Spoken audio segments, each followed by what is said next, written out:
प्रधानमंत्री ने तो घुसपैठियों का जिक्र किया था। उन्होंने घुसपैठ पर चिंता जताई थी, लेकिन यहां पर देखिए सीधे सीधे मुसलमान से जोड़ रहे हैं, कोई और नहीं, मौलाना साहब। इस वक्त हमारे साथ मेहमान जुड़ गए हैं। डॉक्टर के मिश्रा, प्रवक्ता बीजेपी, हमारे साथ मौजूद हैं। प्रोफेसर भुवन भास्कर जोशी हमारे साथ मौजूद हैं, प्रवक्ता समाजवादी पार्टी। आप दोनों का बहुत बहुत स्वागत है। सचिन रावत, प्रवक्ता कांग्रेस, हमारे साथ मौजूद हैं। सचिन जी, आपका भी बहुत बहुत स्वागत। और रतिभान त्रिपाठी, वरिष्ठ पत्रकार, भी हमारे साथ मौजूद हैं। रतिभान जी, यहाँ पर घुसपैठ को लेकर चिंता जताई प्रधानमंत्री ने। कई रिपोर्ट्स इससे पहले आई है, उन रिपोर्ट्स में भी घुसपैठ की बात कही गई है, लेकिन मौलाना साहब तो इधर सीधे सीधे कह रहे हैं कि मुसलमानों को टारगेट किया गया और हमें बांग्लादेशी कह दिया गया। क्या यही है प्रधानमंत्री की चिंता? नहीं, प्रधानमंत्री की चिंता लाजमी है। और ये कोई डेमोग्राफिक चेंज की बात कोई आज से नहीं कही जा रही। प्रधानमंत्री तो चिंता जाहिर करे, उसको रोकने के पुख्ता इंतजाम करने की बात कर रहे हैं, लेकिन ये चिंता आज की नहीं है। 1997 में जब उनकी सरकार देवगौड़ा और गुजरात की सरकार थी, तब भी उस समय के जो रक्षा मंत्री थे, उन्होंने इस बात को स्वीकार किया था कि नहीं, ये चेंज हुआ है। वो उसमें कौन थे, इंद्रजीत मुखर्जी या कौन थे वहां के पश्चिम बंगाल के जो नेता थे, उन्होंने ये बात कही थी। और इसके बाद में जो कांग्रेस के रक्षा राज्य मंत्री थे, श्री प्रकाश जायसवाल, उन्होंने भी बात कही थी। उन्होंने स्वीकारा था कि लगभग 3 करोड़ लोग हैं जो भारत में बांग्लादेशी या बाहरी घुसपैठिए हैं। तो प्रधानमंत्री ने बात कही है, ये कोई आज की बात नहीं है, बहुत पुरानी बात है।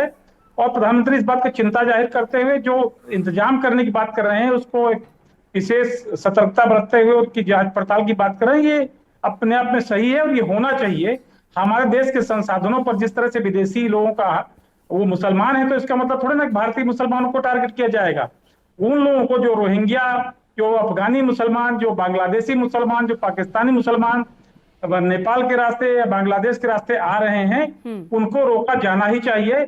ये हमारे भारतीय लोगों के हक पर डाका डालने जैसी बात है। अगर वहां यहाँ का राशन ले रहे हैं, यहाँ की नौकरियां ले रहे हैं, यहाँ के कामकाज छीन रहे हैं, काम धंधे कर रहे हैं, तो ये चिंता की बात है और इस पर राजनीति नहीं होनी चाहिए।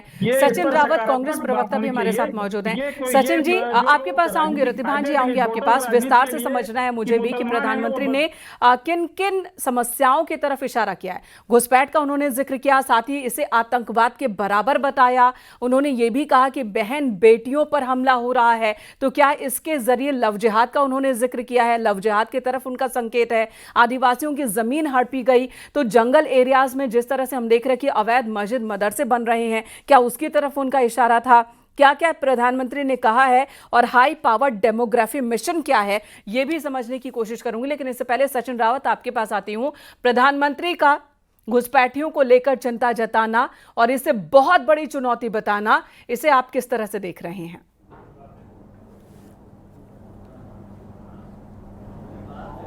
देखिए मेनका जी, सबसे पहले आपके चैनल के माध्यम से सभी देशवासियों को स्वतंत्रता दिवस की हार्दिक शुभकामनाएं और बधाई। देश की जनता आज प्रधानमंत्री जी का संबोधन सुन रही थी और पूरी जनता को बड़ी उम्मीद थी कि प्रधानमंत्री जी आज लाल किले से देश के नौजवानों को, देश के किसानों को, देश के मजदूरों को, देश के आदिवासियों को, देश के सभी वर्गों को जो उन्होंने वादे और दावे किए थे 2014 में, 2019 में, 2024 में, उन दावों और वादों को लेकर के जिक्र करते। देखिए क्या है कि आज बड़ा हर्ष का दिन है, खुशी का दिन है, आज़ादी का दिन है। 15 अगस्त के दिन, 1947 के दिन देश आज़ाद हुआ था।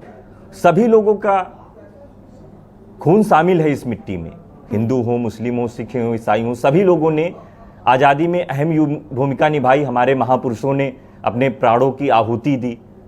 पंडित जवाहरलाल नेहरू जी हों, राष्ट्रपिता महात्मा गांधी जी हों, सरदार पटेल साहब हों, भगत सिंह जी हों, सभी लोगों आज नहीं कहना चाहिए था घुसपैठ का? तो मैं कह सकता हूं कि देखिए मैं उसी पे आ रहा हूं। देखिए क्या है, घुसपैठियों की बात प्रधानमंत्री जी ने की तो तीसरी बार इनकी सरकार चल रही है। इनके पास इंटेलिजेंस है, इनके पास आईबी है, इनके पास सारा सेटअप है। कौन से घुसपैठिए कब घुसते हैं, ये सरकार के इंटेलिजेंस को पता होता है। और वो किस तरह से घुसपैठ करके जिस तरह से उन्होंने लव जिहाद का जिक्र किया, मैं कहना चाहता हूं कि आखिर इनकी जहां जहां सरकारें हैं वहां इस तरह के मामले क्यों बढ़े। उसके बाद लगातार भारतीय जनता पार्टी के राज में हिंदू मुसलमान कराने की साजिश की जाती है, पोलराइजेशन कराने की साजिश की जाती है। सब इनकी सरकारों में होता है। इनकी सरकारों में आदिवासियों को निशाना बनाया जाता है, दलितों को निशाना बनाया जाता है, पिछड़ों को और निशाना एनडीए शासित राज्यों में ही लव जिहाद हो रहे हैं। आप इस चीज को हम मान रहे हैं? देश चलिए, अभी तक तो आप लव जिहाद शब्द को ही नहीं मानते थे, लेकिन अब कम से कम ये मान रहे हैं कि मैं कहना चाह रहा हूं कि आखिर देखिए, आखिर ये सब करने की कोशिश क्यों की जा रही है? क्योंकि इनको पता है कि इनकी राजनीति रोटियां कहां से सेकी जाती हैं। आदिवासियों का जिक्र इन्होंने किया, लेकिन जिस तरह से छत्तीसगढ़ में जंगल काटे जा रहे हैं क्योंकि अडानी को फायदा पहुंचाना है, अडानी ने जमीन अधिकृत की है, तो आदिवासियों की जल जंगल जमीन को जो है हड़प कौन रहा है? भारतीय जनता पार्टी के लोग हड़प रहे हैं, उनकी सरकार हड़प रही है। जी, तो मैं कह सकता आप हूं ये कि कह आज रहे हैं देश कि को बड़ी सरकार उम्मीद थी कह कुछ रही कि है, जो आपने कर कुछ दावे और और रही है। वादे किए थे देश की जनता से, उसके बारे में भी जिक्र करते। मतलब सारी बात कर लें, लेकिन बिल्कुल सही बात है, डेमोग्राफिक इनकी चेंज कथनी की और बात करनी में ना हमेशा करें। से फर्क रहा है। कैसे सारी उनकी बात कर ले, सियासत लेकिन की जाए। डेमोग्राफिक चेंज की बात ना करें। देखिए, आप यही कह रहे हैं ना? देखिए, इनके मुंह से डेमोक्रेटिक और डेमोक्रेसी का जो शब्द है वो शोभा नहीं देता है, क्योंकि लगातार संविधान को कमजोर करने का काम कौन कर रहा है? मोदी सरकार कर रही है। चेंज, बात मोदी सरकार कर रही है। जिस तरह से लगातार आपने देखा, नहीं मैं उस पे भी आ रहा हूं, आऊंगी आपके पास, आऊंगी आपके पास। से लगातार सचिन जी, हमारी पूरा जो आधा सरकारी घंटा नहीं दे एजेंसियां सकते थी ना एक उनको बार बर्बाद में। करने का काम किया गया है। भुवन भास्कर चुनाव जोशी जो जी भी इतना हमारे बड़ा साथ चुनाव मौजूद था, हैं। वो प्रोफेसर भी कहीं भुवन ना कहीं भास्कर, मोदी जी आऊंगे सचिन जी आपके पास। प्रोफेसर भुवन भास्कर, प्रधानमंत्री ने 104 मिनट तक आज देश को संबोधित किया है। अलग अलग विषयों को उन्होंने छुआ और अलग अलग विषयों पर अपनी बात रखी। जब लाल किले की प्राचीर से कोई भी प्रधानमंत्री देश को संबोधित करता है तो वो भूत, वर्तमान और भविष्य तीनों का जिक्र करता है। यहां पर हम डेमोग्राफिक चेंज को लेकर जो उनकी चिंता है उस पर चर्चा कर रहे हैं। प्रधानमंत्री के इस भाषण, इस हिस्से पर आपकी क्या राय है, क्या प्रतिक्रिया है और आपकी पार्टी की? देखिए, हमें लगता है देश जिन मुद्दों पर चर्चा चाहता है और प्रदेश, उत्तर प्रदेश जिन बातों पर चिंता चाहता है और जिस पे चिंता है हम लोगों की भी, उससे केवल ध्यान भटकाने के लिए एक नया विषय माननीय प्रधानमंत्री जी ने आज नया छेड़ दिया है। और मैं कहना चाहता हूं, एसआईआर के माध्यम से, जैसे कि भारतीय जनता पार्टी की जो केंद्र की सरकार घिरी हुई है और उत्तर प्रदेश में योगी सरकार पीडीए पाठशाला के नाम से घिरे हुए हैं, ये केवल उससे ध्यान भटकाने का प्रयास है। लेकिन हम समाजवादी लोग इनको भटकने नहीं देंगे। और रही बात जो माननीय प्रधानमंत्री जी ने कहा है कि डेमोग्राफी चेंज हो गई है, तो 12 साल से देश में किनकी सरकार है, किनका गृह मंत्रालय है, किनका रक्षा मंत्रालय है? ये इनके इंटेलिजेंस का फेलियर नहीं है क्या? इनके गृह मंत्रालय का फेलियर नहीं है क्या? इसके लिए कोई और सरकार को दोषी देंगे या नेहरू को दोषी देंगे या अन्य सरकारों को दोषी देंगे? आज माननीय मोदी जी हर तरफ से भटक गए हैं। वो देश के, प्रदेश के मुद्दों से ध्यान भटकाने के चक्कर में उस मुद्दों में भी सेल्फ गोल आज उन्होंने कर दिया है। भुवन भास्कर जी, एक रिपोर्ट की तरफ, रिपोर्ट अध्ययन है और पीएम की परिषद की रिपोर्ट है, उसकी तरफ आपका ध्यान में लाना चाहती हूँ। 1950 से लेकर 2015 के बीच हिंदुओं की आबादी 7.82% घटी है और इसी दौरान मुसलमानों की आबादी 43.15% बढ़ी है। ये प्रॉब्लम सिर्फ भारत में नहीं है, बल्कि हिंदू बहुल देश है नेपाल, वहां पर भी यही समस्या है। यही प्रॉब्लम दूसरे और देशों में भी देखने को मिल रही है, जहां पर हिंदुओं की आबादी ज्यादा थी, अब घटने लगी है। इसी आर्थिक सलाहकार परिषद की ओर से बताया गया है कि 167 देशों में 1950 से 2015 के बीच डेमोग्राफिक बदलाव हुआ है, जिसमें भारत भी है। 75% से अधिक आबादी घटी है हिंदुओं की। खैर, एक और रिपोर्ट जो कि यूपी में रखी गई, उस रिपोर्ट का भी जिक्र कर लूं।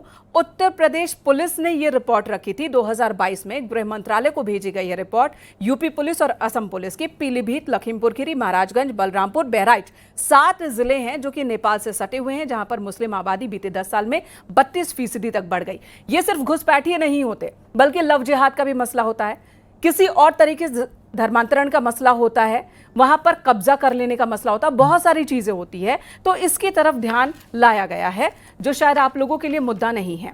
इस वक्त हमारे साथ डॉक्टर के मिश्रा हैं, बीजेपी प्रवक्ता।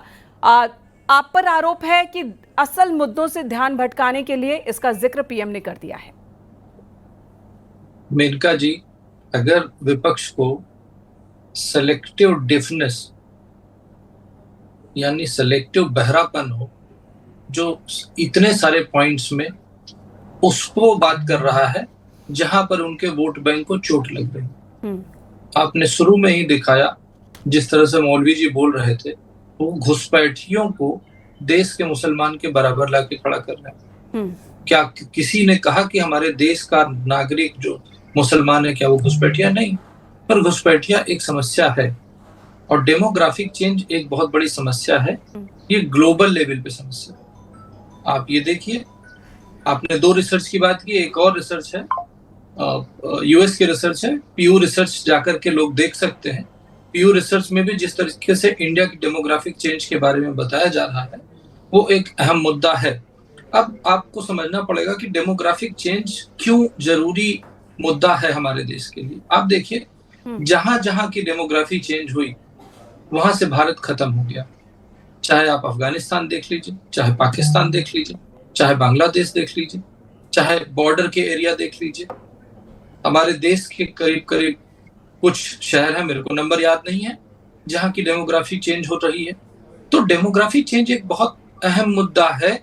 जहां भी डेमोग्राफी चेंज होती है वहां पे देश के लिए सुरक्षा का खतरा होता है, देश के लिए आतंकवाद का खतरा होता है। विपक्ष का जो आरोप है और जो सवाल है कि सरकार आपकी है, बीते 10 साल से तो आपकी ही सरकार है यूपी में, आप तीसरा टर्म केंद्र में चल रहा है, फिर ये घुसपैठिए आ कहां से जा रहे हैं? यूपी पुलिस की जो रिपोर्ट है उसी का जिक्र मैं करती हूं कि 2018 में सीमावर्ती जिलों में 1349 मस्जिद और मदरसे थे, जो बढ़कर 2022 में 1688 हो गए, यानी कि 25% बढ़ोतरी। 2018 में भी आपकी सरकार थी, 2022 में भी आपकी सरकार, फिर सीमावर्ती इलाकों में अवैध मस्जिद मदरसे इतनी बड़ी संख्या में कैसे बन गए? मेनका जी, बहुत अच्छा सवाल उठाया आपने।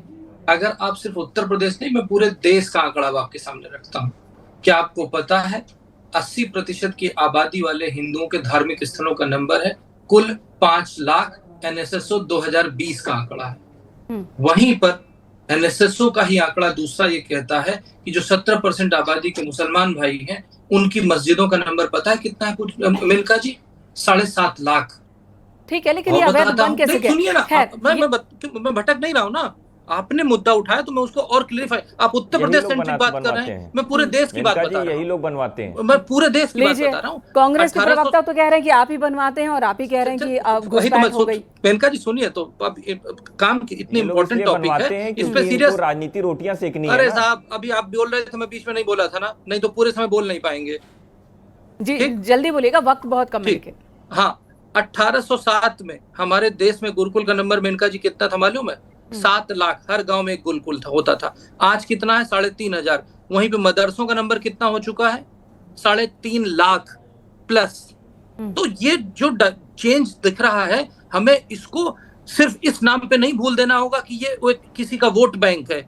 ये हमारे राष्ट्रीय सुरक्षा का मामला है। ठीक है, और इस पर काम होना चाहिए।